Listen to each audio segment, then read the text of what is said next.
was no Aboriginal history taught in schools. And when I asked for it, I was ridiculed, thrown out.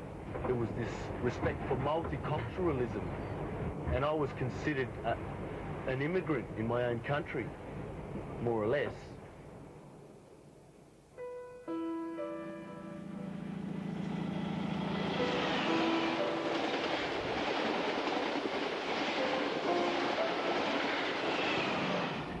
Originally I come from the Wreck Bay area of New South Wales, but I was removed when I was 2 years old in 1962, and a whole family was taken under the government policy that was around at that time. And all 6 children in our family were taken in one day, and we were split up and placed into various institutions and homes throughout New South Wales, and we didn't actually meet until 24 years later. Mainly I grew up with German, learning German, speaking German, eating German food, going over to Germany and checking out my foster family's people and township and all that. And then when I met my natural family in '86, my whole life changed because I came across what the government did to Aboriginal people and realised it actually happened to my family. You know, we were one of the statistics of, they say 8,000, but other studies say 10,000 children were taken during this period of time in New South Wales alone. I was so angry I couldn't find any peace of mind or any calm or anything like that. And then I came across the Dreamtime stories, and to me they were the most beautifulest things I ever heard. And one of the things I was trying to do at that time was explain to people what they did to Aboriginal people in this country, because Australians, they don't want to know what happened. They immediately say, oh, I didn't do it, it was my grandfather or my grandmother, and it's their fault, it was my fault. But Australians are actually living off what their grandparents did.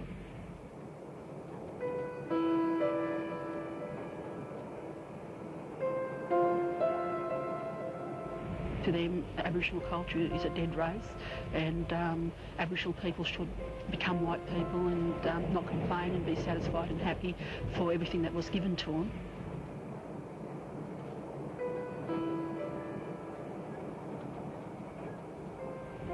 When you say to them, oh, hang on, what about this story that comes from the culture?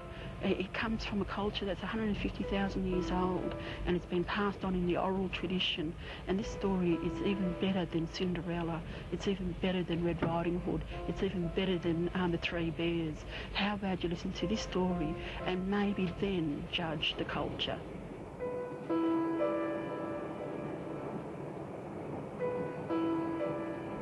When I see what our culture went through and survived, I'm so proud of that.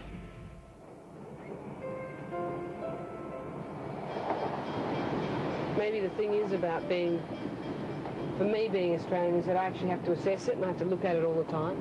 The Asianness in me and the Scottishness in me, and a combination of those things and having been born here is actually very Australian.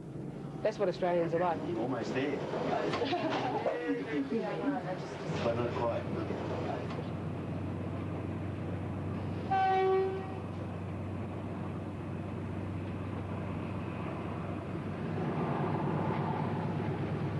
Where is like a good place in a good place to have a pie? There's many places, but I'll give you a good place. I'll give you an excellent place. Not the carte blanche setting, but a good view on the way down to the Australian naval base, Sydney Naval Base. And there's a place called Harry the Wheels, which is this little caravan on wheels.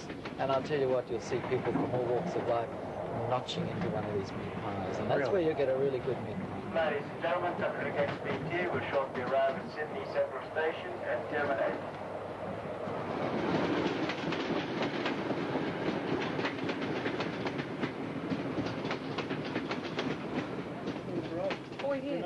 We're here. We've done it. Congratulations. And you think this is like a long trip? This is actually 2 hours shorter than what it used to be before they introduced this more modern train, yeah? And it's 4 hours shorter than my flight home.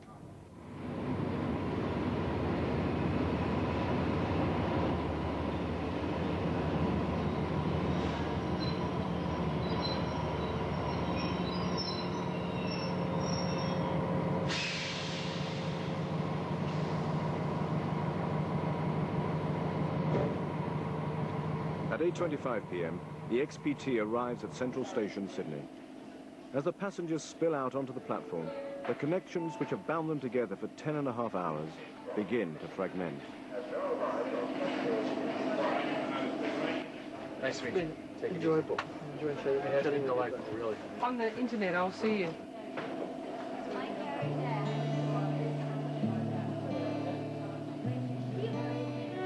I have been treated very well. I have no complaints and I love this country.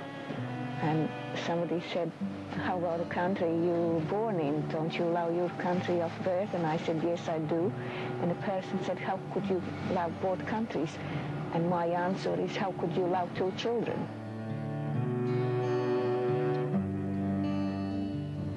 What is it that makes us tear the page and begin again? What is it that makes us weep and feel our pain? Invisible, indivisible, unspeakable aching in my heart. Invisible, indivisible, unspeakable aching in my heart. Wings of love carry me, carry you till we meet, till we part.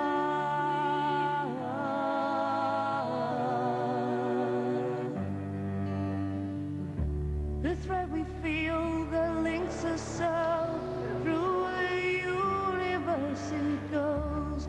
Hostile time and space to places forgotten, deep and holy. My journey is to tell the stories till the children start telling the stories, until the parents start telling the stories, and not just one story. My aim is to do 20 stories that all Australians get to know these stories off by heart, and through that I hope they will start respecting the culture that originates from this land and its people and the animals. Hello.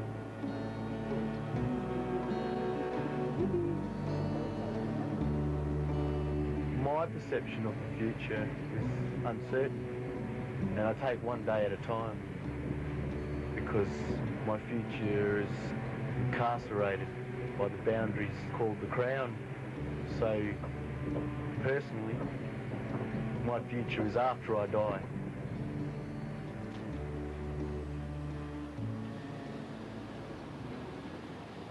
The destination of a train journey is more than a place on a map. Our experience on the XPT, the no-nonsense commuter train, has not only brought us to the glittering lights of Sydney at night, it has also brought us closer to understanding what it means to be an Australian. Well, that's ketchup, That's what we call, yes, tomato sauce ketchup. As you probably inform But I thought it was going to be like tomatoes, just like, you know, pasta sauce. No, so it's just a form of tomato sauce. It's an old recipe, but we call it ketchup.